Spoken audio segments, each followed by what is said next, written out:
Que la paix soit sur vous, les Gaulois et les Gauloises, courageux résistants à la dictature sataniste qui bientôt ne sera plus mondiale mais locale, puisque les satanistes auront perdu le pouvoir en France, qui sera alors sous le contrôle du grand monarque alias le Mahdi, et tout ça grâce à Dieu et grâce à nous. Alors dans cette vidéo ça va être du rappel. Je commente des versets du Coran. C'est pas vraiment improvisé, enfin c'est même pas improvisé puisque j'ai mis par écrit pas mal de choses, puisque là je suis en train de travailler sur un nouveau projet de livre, donc j'ai déjà le 4e secret de Fatima en cours, mais là j'en commence un autre, auquel je pense depuis des années, mais ça y est, je suis rentrée dans la phase d'écriture et de recherche. Donc ce livre s'appellera Vérité, si Dieu le veut. Donc Vérité est le sous-titre, ce que Dieu dit dans le Coran et ailleurs. Donc c'est une exégèse du Coran, mais pas que, puisque je comparerai et je compare avec d'autres révélations divines. Donc c'est une manière de réveiller le sens littéral du Coran, y compris sur tout ce qui touche à la forme de la terre, aux flammes jumelles et à bien d'autres sujets délicats et polémiques. Alors, je vais prendre quelques versets de la sourate 30 que j'avais déjà plus ou moins commenté. Dieu secourt qui il veut et il est le tout-puissant, le tout miséricordieux. Verset 4. Donc Dieu apporte son secours et donne la victoire à qui il veut. Dieu peut tout et il est très bon et très généreux avec ses créatures. Verset 6. C'est là une promesse de Dieu. Dieu ne manque jamais à sa promesse, mais la plupart des gens ne le savent pas. Alors, la promesse de Dieu, c'est par rapport à la victoire des Romains, mais c'est aussi, plus généralement, enfin, la promesse de Dieu dans le Coran, c'est principalement la promesse du paradis et de l'enfer. Donc c'est cette promesse-là qu'il est le plus essentiel de garder à l'esprit, parce que c'est celle-là qui est ferme, quoi, que Dieu a fait dans le Coran et a fait aussi dans toutes ses autres révélations. Dieu nous a promis une récompense si nous croyons en lui et que nous faisons le bien, et il nous a aussi promis une punition si nous faisons autrement. Mais la plupart des gens ne sont pas au courant, ils n'ont pas conscience que Dieu tient toujours ses promesses, ils en sont souvent encore à se poser la question de savoir si Dieu existe, donc ils sont pas au niveau de s'interroger sur ses promesses. La plupart des gens ne le savent pas, verset 7, ils connaissent un aspect de la vie présente, tandis qu'ils sont inattentifs à l'au-delà. La plupart des gens sont focalisés sur leur vie terrestre, autrement dit sur ce bas monde. De cette vie terrestre, ils connaissent une petite facette, pas l'entièreté, et par contre, ils ne se soucient absolument pas de ce qui vient après la mort. Ils sont tout à fait insouciants de leur avenir post-mortem, quoique leur mort soit certaine. Et c'est là un peu le côté illogique, enfin la dimension absurde de cette insouciance, parce que finalement, sur Terre, on se soucie de plein de trucs, alors qu'on n'a aucune certitude, on a des espoirs, des craintes, etc., alors qu'en fait, il n'y a pas de certitude, mais on se soucie très peu, la plupart des gens se soucient très peu, de ce qui vient après la seule certitude qu'ils aient, parce que quasiment la seule certitude qu'on a, c'est qu'on va mourir un jour, par rapport à ce bas monde. Donc, normalement, on devrait se préoccuper énormément de ce qui vient après la mort, puisqu'on est sûr d'y arriver. On est sûr d'être un jour après sa mort, sa propre mort. Donc on devrait être hyper conscient de l'importance de ce sujet et se poser beaucoup de questions. Les croyants ont leur réponse, et beaucoup de gens ne se posent même pas la question. Verset 8. N'ont-ils pas médité en eux-mêmes ? Dieu n'a créé les cieux et la terre et ce qui est entre eux que pour une raison précise et pour un terme fixé. Beaucoup de gens cependant ne croient pas en la rencontre avec leur Seigneur. Les gens devraient réfléchir. Ils devraient méditer sur la création du monde, mais aussi la leur propre, c'est-à-dire la raison de leur présence sur terre. Dieu n'a créé les cieux et la terre et ce qui est entre eux que pour un but bien précis et pour un certain temps, une durée limitée. Ce temps limité arrivera à son terme lorsque le but sera atteint. et le but sera atteint lorsqu'arrivera le jour du jugement. C'est-à-dire que le monde entier a été créé dans le but, dans l'objectif du jour du jugement. Tous les cieux, la terre et tout ce qui est entre les cieux et la terre n'a été créé en fait que pour ce jour. C'est-à-dire c'est pour un certain temps et pour qu'on arrive à ce jour-là. Et pourtant, beaucoup de gens ne croient pas qu'ils rencontreront leur Seigneur, et donc ils ne croient pas au jour du jugement, justement. Alors que tout a été créé pour le jour du jugement, pour au sens où ça sera le point final, et que dans la mesure où c'est la fin, c'est le but, hein, de même qu'on a été créé pour mourir. Et donc, bien sûr, pour ce qu'il y a derrière, c'est-à-dire le paradis ou l'enfer. Mais le monde lui-même, le monde matériel, et tout ce qu'il y a dedans, il a été créé pour se terminer. Et c'est terminé quand? Le jour du jugement. Donc malgré ça, là, beaucoup de gens ne croient même pas qu'ils rencontreront leur Seigneur. Ils n'ont pas conscience qu'ils comparaîtront devant lui, et ils n'ont pas conscience que Dieu va les ressusciter pour les juger. Verset 9. N'ont-ils pas parcouru la terre pour voir ce qui est arrivé à ceux qui ont vécu avant eux? Ceux-là les surpassaient en puissance et avaient labouré et peuplé la terre, bien plus qu'ils ne l'ont fait eux-mêmes. Alors, selon d'autres traductions, c'est pas peupler la terre, mais bâti. Leurs messagers leur vinrent avec des preuves évidentes, ce n'est pas Dieu qui leur fit du tort, mais ils se firent du tort à eux-mêmes. Les gens devraient voyager pour observer les ruines laissées par les civilisations précédentes, c'est-à-dire les gens qui ont vécu avant eux, car cela les aiderait à réfléchir. Ces générations précédentes étaient plus puissantes que la génération actuelle. Ces gens du passé ont édifié des monuments plus vastes, etc., comparés à ceux d'aujourd'hui. Dieu a envoyé à ces peuples des messagers porteurs de messages bien clairs, messages accompagnés de divers signes et miracles qui confirmaient leur origine divine. Ensuite, Dieu a puni ces peuples, dont aujourd'hui il ne reste que des ruines. Cependant, Dieu n'est pas coupable, entre guillemets, et il serait absurde de l'accuser, puisque ce sont ces peuples qui étaient à blâmer pour leurs péchés et leur incrédulité face aux messagers de Dieu. Personne ne leur a fait du tort, c'est eux qui se sont fait du tort à eux-mêmes par leur mauvais choix. Puis, verset 10, « Mauvaise fut la fin de ceux qui faisaient le mal, de ceux qui traitaient de mensonges les révélations de Dieu et les ridiculisaient. » Donc ces gens qui faisaient le mal, qui traitaient les messagers de Dieu de menteurs et les révélations divines qui les apportaient de mensonges, qui tournaient les messagers et leurs messages en dérision, qui les ridiculisaient, ces gens-là ont très mal fini.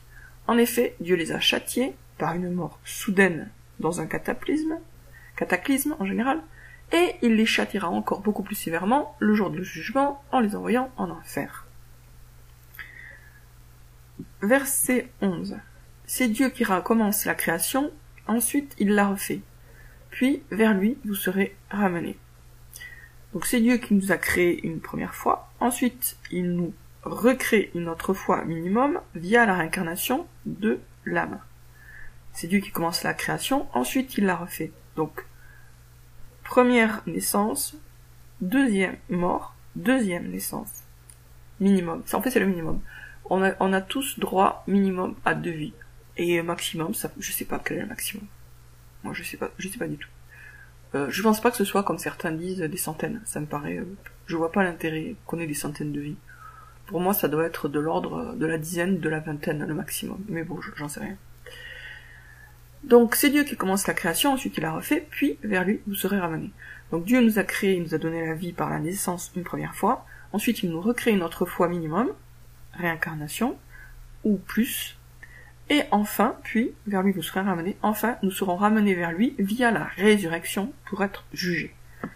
Ensuite, ce sera le paradis ou l'enfer. Verset 12, « Et le jour où l'heure arrivera, les criminels seront frappés de désespoir. Le jour du jugement, les criminels seront désespérés. Ils prendront brusquement conscience que Dieu est leur créateur et qu'il va les juger. » Donc ça va être effectivement un énorme coup de massue sur la tête, parce que ils sortent de leur tombeau, et là, brusquement, ils comprennent que qu'ils ont fait tout ce qu'il fallait pas faire, et que maintenant, ils vont payer, quoi. Alors, verset 13. « Et ces criminels ne trouveront point d'aide auprès de ceux qui les adoraient à côté de Dieu, et ils renieront à leur divinité. » Donc, toutes les pseudo-divinités que les criminels adoraient ne leur serviront à rien le jour du jugement. Ces pseudo-divinités ne pourront absolument pas adoucir la colère de Dieu ni atténuer le châtiment de Dieu. Ces pseudo-vérités ne pourront offrir à leur adorateur aucun secours, aucune protection. Ce jour-là, le jour du jugement, les gens renieront tout ce qu'ils ont adoré en dehors de Dieu. Ils auront bien conscience qu'au cours de leur vie, ils n'ont pas adoré de véritable divinité. Ils sauront alors clairement qu'il n'y a de Dieu que Dieu. C'est-à-dire que le jour du jugement, tout le monde est croyant. Parce que tout est parfaitement clair à ce moment-là. Et tous les faux dieux, toutes les idoles, tous les djinns qui ont été adorés en dehors de Dieu, à côté de Dieu, ou à la place de Dieu pour les satanistes, qui ont beaucoup promis dans cette vie. Ces faux dieux leur ont beaucoup promis des choses. Le diable leur a fait moult promesses et il n'en tiendra aucune. Parce que Dieu tient toujours ses promesses, mais le diable en tient zéro. Alors, verset 14. Le jour où l'heure arrivera, ce jour-là, les gens se sépareront. Donc le jour du jugement, les gens se sépareront en deux groupes, l'un destiné au paradis, l'autre à l'enfer. Ce sera donc la fin de la confusion et du mélange si troublant et perturbant entre le bien et le mal. Tout sera clair et il y aura d'un côté les gentils en route pour le paradis et de l'autre les méchants en route pour l'enfer. Verset 15. Ceux qui auront cru et accompli de bonnes œuvres seront heureux dans un jardin. Au paradis, ceux qui auront cru à une révélation divine minimum, ou qui encore mieux auront cru à plusieurs révélations divines, et qui auront fait le bien, sachant que faire le bien, ça inclut de lutter contre le mal, donc ces gens-là seront pleinement heureux dans un lieu magnifique, un jardin de toute beauté. Et attention, il ne s'agit pas d'un petit jardin tel qu'il y a dans ce bas monde, le paradis est un jardin immense. Je le précise parce qu'en français, jardin évoque quelque chose d'assez petit. Donc le jardin ou les jardins du paradis, c'est grandiose. Verset 16. Et quant à ceux qui n'auront pas cru et auront traité de nos révélations de mensonges, ceux qui auront traité de mensonges la rencontre de l'au-delà, ceux-là seront amenés au châtiment. Pardon, je répète. Quant à ceux qui n'auront pas cru et auront traité nos révélations de mensonges, ceux qui auront traité de mensonges la rencontre de l'au-delà, ceux-là seront amenés au châtiment. Ceux qui n'ont pas cru en Dieu, qui ont traité ces messagers, alors, dans ces messagers, il y a Abraham, il y a Jésus, il y a Mohamed, il y a Jeanne d'Arc, etc., de menteurs, et qui ont traité ces révélations, par exemple les 10 commandements de Moïse, l'évangile, le Coran, etc., de mensonges, tous ces gens qui ne croient pas au jour du jugement, qui ne croient pas qu'ils seront ressuscités pour comparaître devant leur Seigneur, ces gens-là seront amenés en enfer pour y être douloureusement punis. Alors, du coup, on pourrait se poser la question, qu'en est-il de ceux qui ont cru à un messager et qui en ont renié d'autres? Je ne sais pas. Mais ce qui est sûr, c'est que si on veut se prémunir du châtiment du feu, il vaut mieux ne pas traiter un messager de menteur.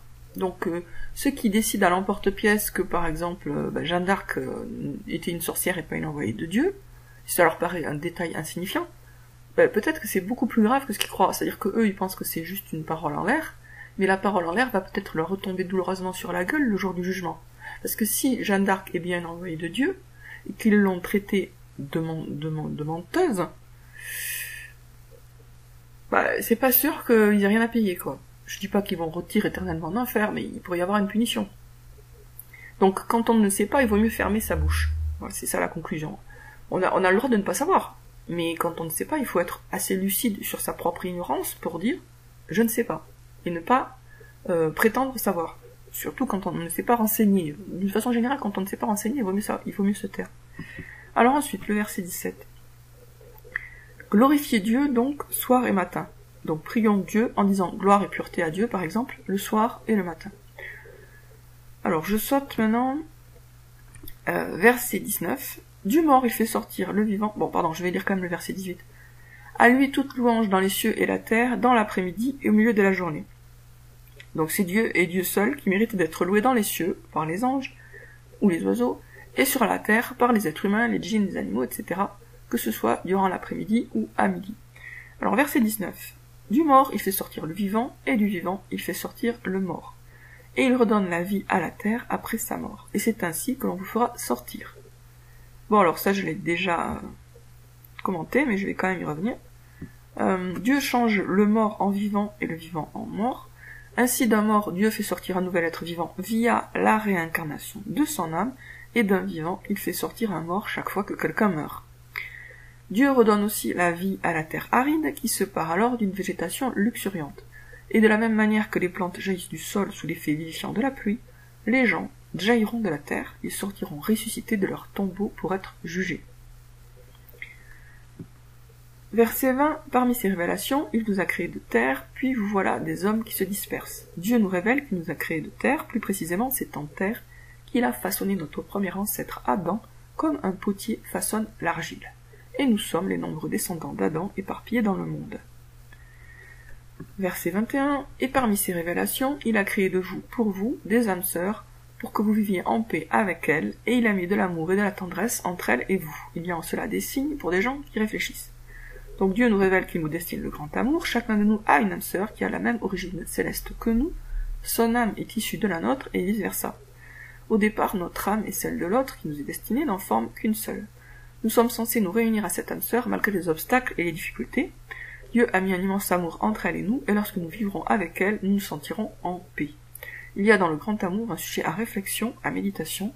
Le grand amour est l'une des preuves de l'existence de Dieu. En effet, si Roméo est fait pour Juliette et que Juliette est faite pour Roméo, c'est forcément qu'ils ont été façonnés tous deux par le même créateur, de la même manière que la clé et la serrure, qui coïncident, ont forcément le même fabricant. Bon, je vais en rester là. Voilà, je vais en rester là. Donc c'était un rappel. J'espère que ça vous a fait du bien. Je vous dis à très bientôt, les Gaulois et les Gauloises.